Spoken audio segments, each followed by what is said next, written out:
Madame Constance Yahi, bonjour. Bonjour. Vous êtes professeure spécialisée dans la rééducation des troubles du langage, fondatrice de l'Association ivoirienne des droits de la femme et ancienne directrice générale de la coopération de la francophonie. Vous êtes l'auteur du livre intitulé « Les traditions prétextes, le statut de la femme à l'épreuve du culturel ». Quel est l'objectif que vise ce livre ? Dans un premier temps, il s'agit pour moi de lever un coin de voile sur ce qui constitue, en fait, on va dire, un obstacle à la visibilité et à l'épanouissement des femmes dans nos sociétés. Ce livre arrive après plusieurs années de militantisme, d'activisme, de dénonciation, de participation à des activités aussi bien mixtes que non mixtes, du militantisme politique, à ma participation à diverses activités dans la société civile et même à ma participation à l'action gouvernementale. Et au vu de ce bilan, je me rends compte qu'il y a quelque chose qui coince, quelque chose qui ne va pas. Et ce quelque chose qui ne va pas pour moi, c'est l'hypocrisie générale dans laquelle toute la population baigne et qui empêche en fait de toucher aux vrais problèmes. Et c'est ainsi que je me suis dit peut-être qu'il faudrait prendre toute la liberté qui sied à quelqu'un qui n'a plus véritablement d'engagement, de devoir de réserve, et dire que l'absence de volonté politique réelle conduit à l'ignorance des souffrances de tant de femmes dans notre monde. Quel impact vous attendez par rapport au message que vous avez envoyé au monde ? Vous savez, si après ce livre, le gouvernement continue de fonctionner de la même manière, si après les questions que je me suis posées, que j'ai posées à ma communauté, l'on continue de considérer que la question des femmes est une vue de l'esprit, l'on continue de marcher sur un seul pied rendant notre société bancale, oui, je dirais qu'il y a de quoi désespérer de nos sociétés. Je ne regarderai pas du côté de l'action violente, mais je me dirais que finalement, il est vrai que nos sociétés secrètes, effectivement, le poison qui va les détruire, parce que nécessairement, si l'on refuse de reconnaître à une moitié de la communauté son existence et son droit à la parole, son droit à l'existence tout simplement, ben c'est une manière de tuer la société. Vous ne pensez pas tout de même que le statut de la femme africaine, ça a un peu évolué comparé aux années auparavant? Aujourd'hui, on a au Libéria, par exemple, Ellen Johnson-Sirleaf est présidente. Ici au Sénégal, on a eu 2 femmes premiers ministres, en l'occurrence Mme Madior Boye et Aminata Touré, tout récemment. Toujours au Sénégal, à l'Assemblée nationale, il y a un certain nombre de femmes qui sont là et qui participent activement à la vie politique. On va au Rwanda également, elles sont représentatives dans les instances de décision. Ça a évolué. Absolument. Il y a une très grande évolution au Sénégal comme au Rwanda. La parité c'est pas un simple discours. Mais vous me parlez de 2 pays sur 53 que compte le continent africain. Je pense que vous reconnaissez par là vous-même qu'il y a du chemin à faire et qu'il y a du boulot à faire. Je suis gênée que plus de 50 ans après nos indépendances, on en soit encore à compter 2 pays sur 50. C'est peu. Dans le livre, vous abordez les thèmes relatifs à la polygamie, à l'excision et tant d'autres questions. Mais ce sont des choses qui ont toujours existé depuis des siècles. Oh, vous êtes gentil, depuis des millénaires. Mais ces choses n'ont pas toujours existé. Elles existent depuis très longtemps, à un point tel que beaucoup parmi nous pensent qu'elles ont toujours existé. Que non. À un moment donné, il y a quelqu'un que dans mon livre j'appelle le petit malin. Un malin a décidé, comme ça, d'inventer ce truc pour opprimer, pour détruire une partie de notre communauté. C'est ainsi que des choses qu'on n'avait jamais vues apparaissent. En Europe, la ceinture de chasteté, idem en Arabie. Ici, dans la corne de l'Afrique, l'excision, l'infibulation, des choses inventées pour faire souffrir l'autre. Et quand vous y réfléchissez bien, vous vous demandez pourquoi l'espèce humaine a tant que ça besoin de contrôler la sexualité féminine. Et c'est un peu autour de ça que va mon exploration dans la remise en cause, en fait, de ce que vit la femme sur le continent africain. C'est pourquoi vous parlez à la page 74 du livre de complot ourdi contre la sexualité féminine. Ben bien sûr, c'est un complot. C'est un complot, non seulement c'est un complot, mais c'est de la torture aussi. Donc, vous voyez, quand on transpose là sur le terrain politique, on se dit, si un complot est ourdi contre un pays, contre un groupe de personnes, contre des nationalités, l'émotion internationale va tout de suite se faire voir. Quand un groupe de personnes est victime de torture, il y a des dénonciations de partout dans le monde. Mais lorsque vous prenez la femme africaine, lorsque vous prenez la femme européenne à l'époque du Moyen-Âge, lorsque vous prenez les enfants à une époque donnée de notre histoire, vous vous rendez compte que ces enfants de sexe féminin ont été traités comme des bêtes de somme. Certains ont été tués à leur naissance, d'autres ont été privés d'éducation, de nom pour certaines. Certaines, jusqu'à aujourd'hui, continuent d'être mariées contre leur gré.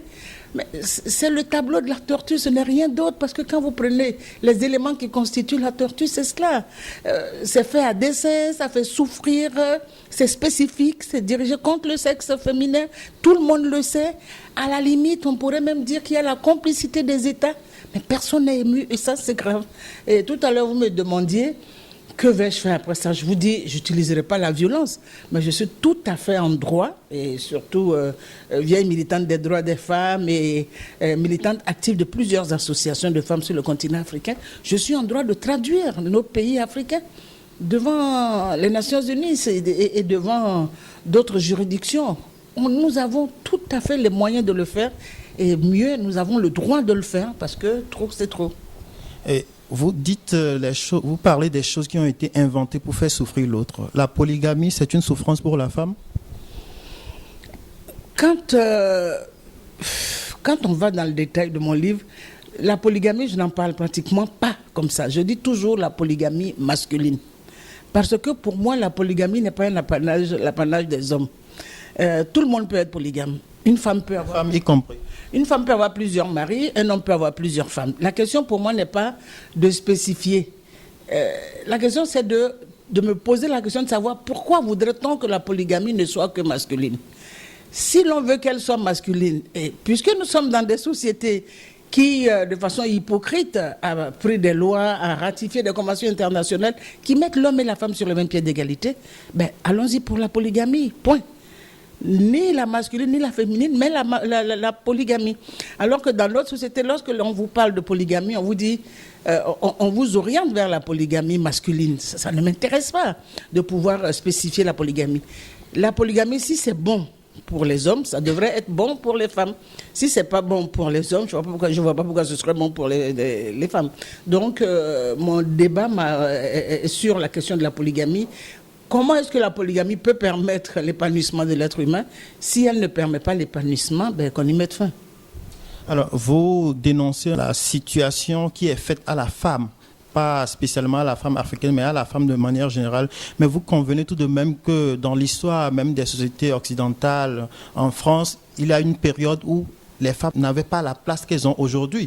Il y a que juste quelques décennies qu'en France, les femmes ont acquis le droit de vote. Ce n'est qu'en 1980, par exemple, que Marguerite Yourcenar a été élue à l'Académie française. Vous ne pensez pas que l'Afrique est dans le processus et que les femmes africaines doivent patienter et observer ce processus-là, suivre son cours? Nos grands-mères ont patienté, nos arrière-grands-mères ont patienté, nos mères ont patienté. Que faudrait-il encore? Non, la question n'est pas de patienter. La question est de vivre une histoire.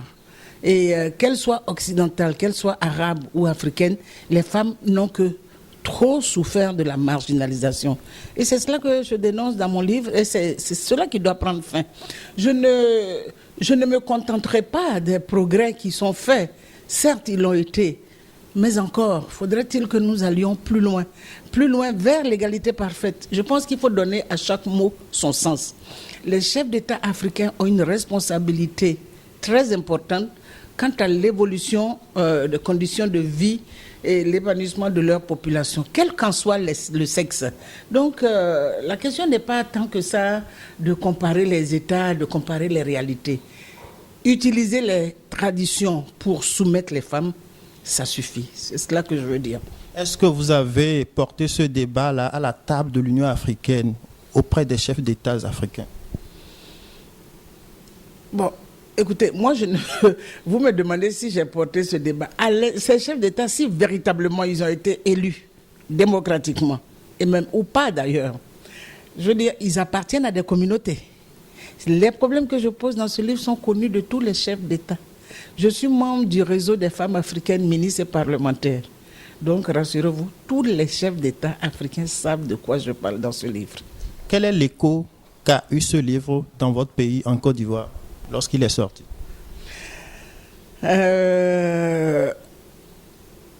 Pour certains, un peu de gêne.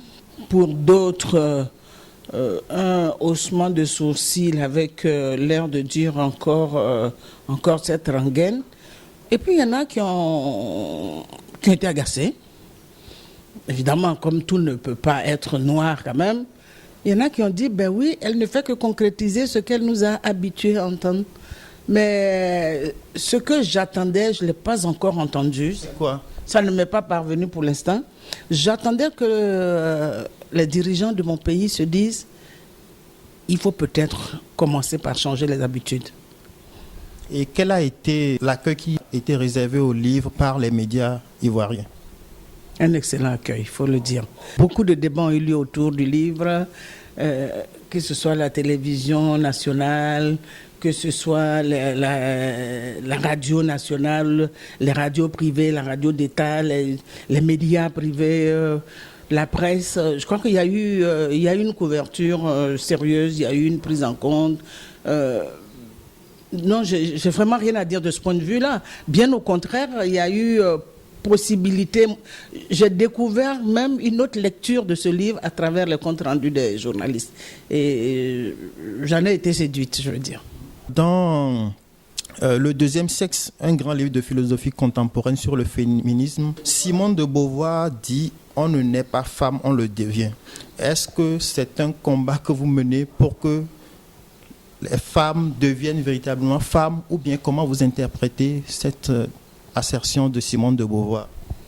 Oui, l'assertion de Simone de Beauvoir est intéressante dans la mesure où c'est une visionnaire, c'est une avant-gardiste. Simone de Beauvoir, elle a vu avant beaucoup. Je veux dire, elle ne s'arrête pas à la dimension biologique de l'appartenance sexuelle, elle va au-delà. Et elle parle des rôles sexués que l'on donne aux femmes et aux hommes dans la société. Et effectivement, quand un bébé naît, biologiquement, on voit si c'est une fille ou un garçon. Mais attendez encore, regardez sur le chemin de la vie, tous les obstacles qui vont parsemer la vie de la petite fille quand on la compare au petit garçon. Et dans le livre, je fais référence à certaines statistiques de l'Organisation mondiale de la santé qui vous montrent comment sont traités des enfants du même âge, mais de sexes différents dans les différents hôpitaux. Et vous vous rendez compte que, oui, le bébé, à sa naissance, c'était juste un bébé, mais en grandissant, au niveau du traitement des maladies, au niveau de l'hospitalisation, au niveau de l'accès à l'école, au niveau de l'accès aux soins primaires, il y avait une discrimination de fait qui était faite entre la petite fille et le petit garçon. Alors, Madame Constance Yahi, vous avez été aussi dans le gouvernement, vous êtes ancienne ministre. Lorsque vous étiez à ce poste de responsabilité, qu'est-ce que vous avez fait par rapport au combat que vous menez en faveur des femmes? Oui, cette question, je dois vous dire combien de fois on me l'a posée. On oublie souvent qu'un gouvernement, ce ne sont pas des compartiments qui ont été mis là les uns à côté des autres. C'est une action globale. Donc un gouvernement, il se construit dans un projet. C'est ensemble que les membres du gouvernement travaillent autour d'un premier ministre qui est désigné et tout ça. Bon, il faut dire que j'ai été ministre à une période de crise. Hein. C'est pas ministre sous la gouvernement de l'Union nationale. À une période de crise. Ça aussi, c'est un autre débat.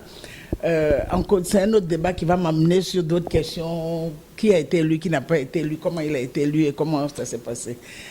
J'ai été ministre dans une période de crise, mais j'ai utilisé ma participation au gouvernement pour poser les jalons de ce que je considère comme étant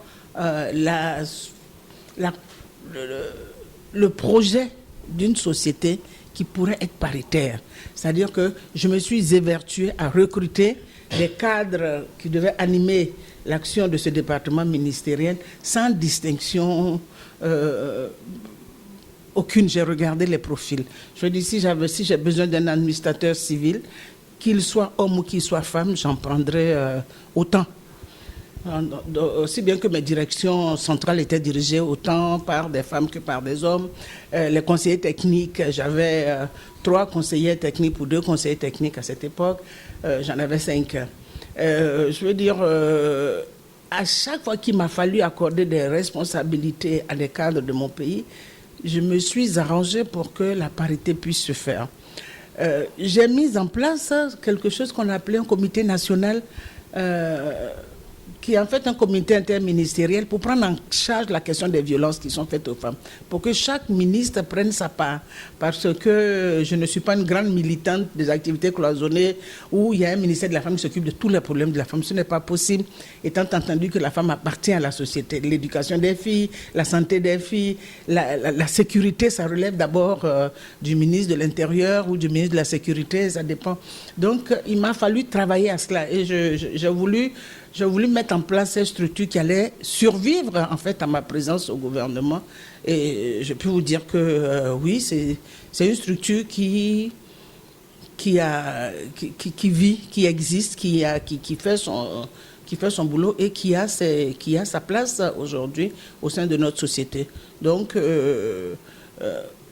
si chaque ministre pouvait, par exemple, faire un bilan de son action, je pense que il y a des choses qu'on pourrait obtenir. Mais au-delà de ce discours personnel que vous me demandez d'avoir et qui, ma foi, ne me semble pas ce qui est de plus important. Ce qui est important, à mon avis, c'est ceux-là qui sont chargés de gérer l'intérêt national et qui sont élus. Donc, je parle des chefs d'État. C'est ceux-là qui devraient demander des comptes à leurs différents ministres. Et j'ai rarement vu en Afrique un chef d'État demander à sa ministre de la Femme de lui faire le point de la question des femmes. Ça existe, je dis bien que j'ai rarement vu. Et j'ai rarement vu aussi que l'on demande des comptes à nos ministres. L'Afrique est un continent où on ne rend pas compte, où on ne demande pas de compte, où on ne fait pas de bilan.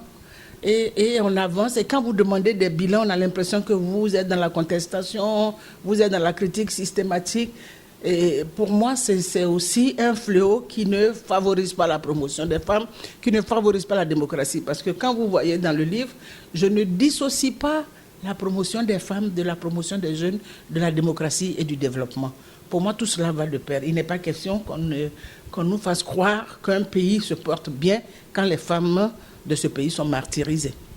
Dans la plupart des pays africains, l'excision est pratiquée. Ici au Sénégal, la lutte contre le phénomène avance. Il y a beaucoup de femmes qui ont été sensibilisées et qui sont décidées à laisser tomber les couteaux. Alors, quel est l'état de cette lutte-là en Côte d'Ivoire? La lutte contre l'excision, tout comme l'éducation des filles, tout comme beaucoup de questions, elle va son petit chemin.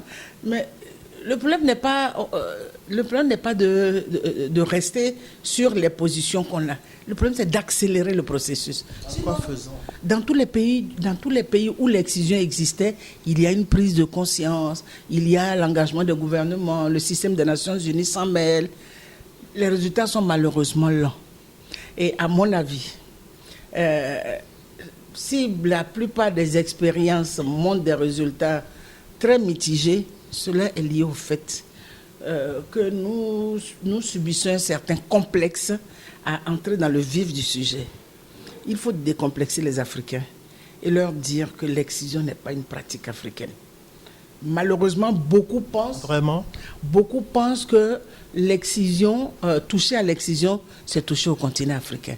Je trouve extraordinaire que l'on ne pousse pas plus loin les recherches, au moins pour savoir depuis quand l'excision est apparue.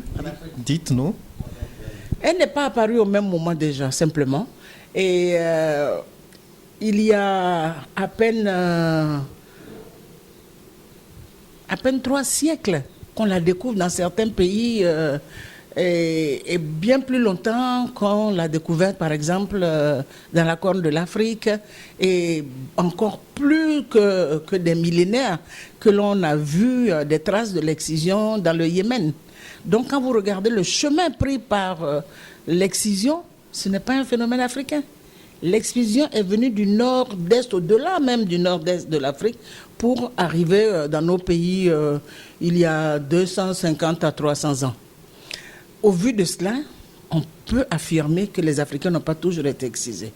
La deuxième chose que j'évoque parlant de l'apparition de l'excision en Afrique, c'est que comment expliquer que depuis des millénaires, des populations qui ont toujours vécu côte à côte n'aient pas pu s'influencer au niveau de l'excision. En Côte d'Ivoire, vous avez une moitié de la population qui la pratique, quand l'autre moitié ne la pratique pas. Les arguments avancés, il y en a qui vous font état du fait qu'il y a des communautés islamisées qui pratiquent l'excision. Et on vous montre des populations où 90% des gens sont chrétiens ou animistes et où ils pratiquent l'excision. Dans la mesure où l'excision n'a pas d'origine religieuse, elle n'a pas d'origine culturelle précise, on pourrait très bien dire que l'excision a été introduite en Afrique comme la colonisation a été introduite, comme beaucoup d'autres choses. Alors pourquoi s'y accroche tant si il est prouvé que cette pratique n'est pas de chez nous? La raison en est toute simple. Elle dérange qui? L'excision dérange qui? Elle porte atteinte à quels intérêts? Et vous observerez une chose, c'est que la plupart des sociétés où l'excision est pratiquée, la polygamie n'est pas loin, la polygamie masculine. Elle n'est pas loin. Donc, excision, polygamie masculine, mariage précoce des petites filles, c'est un paquet qui va ensemble. Et c'est un paquet qu'il faut rejeter. Justement, parlant de la polygamie, en Côte d'Ivoire, elle est interdite. Quand quelqu'un enfreint à cette interdiction, c'est quoi la sanction? La sanction, elle est toute simple. C'est la même que celle de tous ceux qui épousent une deuxième femme alors qu'ils ne sont pas divorcés. C'est l'annulation du deuxième mariage. Il n'y a pas de sanction pénale? Si, mais je ne l'évoque pas parce que ça ne s'est jamais fait. Mais on n'applique pas la loi. Ça ne s'est jamais fait parce que qui c'est le plaignant? On a souvent des lois où l'État ne s'autosaisit jamais. Et lorsqu'un homme, en Côte d'Ivoire en tout cas, quand un homme épouse en seconde noce une femme alors qu'il n'est pas divorcé, c'est le manque de courage de ce dernier de divorcer qui le pousse à pratiquer donc cette forme de polygamie. Et en mettant son épouse, donc officielle on va le dire, devant les faits accomplis, libre à elle de poursuivre son époux devant les tribunaux. Et souvent, la requête des dames tourne autour de l'annulation du deuxième mariage. C'est cela qui est fréquent en Côte d'Ivoire. Annuler le deuxième mariage, ce qui crée une situation de conflit. Et de ce conflit peuvent naître deux situations où le mari vexé dépose une plainte pour demander le divorce, ou alors il revient à la maison si tant il est que ce mariage était nécessaire, je ne sais pas, mais souvent, très souvent, ce que je puis dire, c'est que la polygamie en Côte d'Ivoire, ce n'est pas ça le problème. Le problème, c'est l'infidélité masculine. Vous savez très bien que en cas d'infidélité féminine connue, parce que la question, ce n'est pas tant que ça d'être infidèle ou pas, c'est que l'acte d'infidélité soit connu. Et quand l'acte d'infidélité est connu, la sanction est immédiate. Elle est répudiée, elle est dévalorisée, elle est montrée du doigt. Mais lorsqu'un homme est infidèle, souvent même, il s'enorgueillit en disant, ben oui, c'est pas de ma faute, les femmes me tombent dans les bras et tout ça. Donc, non, la loi sur la monogamie en Côte d'Ivoire, elle existe depuis 1964. Vous verrez rarement un Ivoirien, à moins de violer la loi ou de se cacher, se marier 2 fois avec deux femmes différentes tant qu'il n'a pas annulé le premier mariage. Maintenant, ce qui se fait, c'est que puisqu'il existe des pays africains où la polygamie est de mise, hein, il y a des Ivoiriens qui franchissent la frontière, qui vont épouser, qui vont pratiquer donc cette polygamie masculine et qui reviennent dans le pays en faisant pas mal de gymnastique. Mais je veux dire, c'est un jeu malsain dans la mesure où les raisons profondes de ce choix matrimonial, peu de personnes en parlent, hein, mais souvent, très souvent, c'est pour cacher la faiblesse sexuelle masculine. Puisque un homme épanoui n'a pas tant que ça besoin de diversifier son partenariat sexuel. Mais s'il éprouve le besoin d'en avoir plusieurs, j'ai ma petite idée là-dessus, je me dis c'est peut-être pour cacher quelque chose qu'il se comporte ainsi, parce que comme ça, on ne sait pas d'où vient sa faiblesse. Et souvent, nous avons l'habitude de dire dans notre mouvement que à la pauvreté sexuelle d'un homme, il faut opposer sa richesse économique et vice-versa. Parfois, on dit également que c'est la femme qui n'est pas assez performante. Oh, très peu d'hommes font la polygamie pour la performance. Et vous les regardez bien, souvent la dimension économique les autorise ou non à pratiquer la polygamie. Souvent, c'est comme des meubles, c'est comme des véhicules, c'est comme du matériel. J'en ai assez, j'ai assez d'argent, je peux acquérir plusieurs femmes. Et comme moi, dans ma tête, la femme n'est pas un produit acheté, je ne comprends pas toujours le choix de ces messieurs. Madame Constance Yahi, CNePlus.com vous remercie. Je rappelle que vous êtes l'auteur du livre « Les traditions prétextes, le statut de la femme à l'épreuve du culturel ». Merci d'être venu chez nous. Je vous en prie, c'est moi qui vous remercie.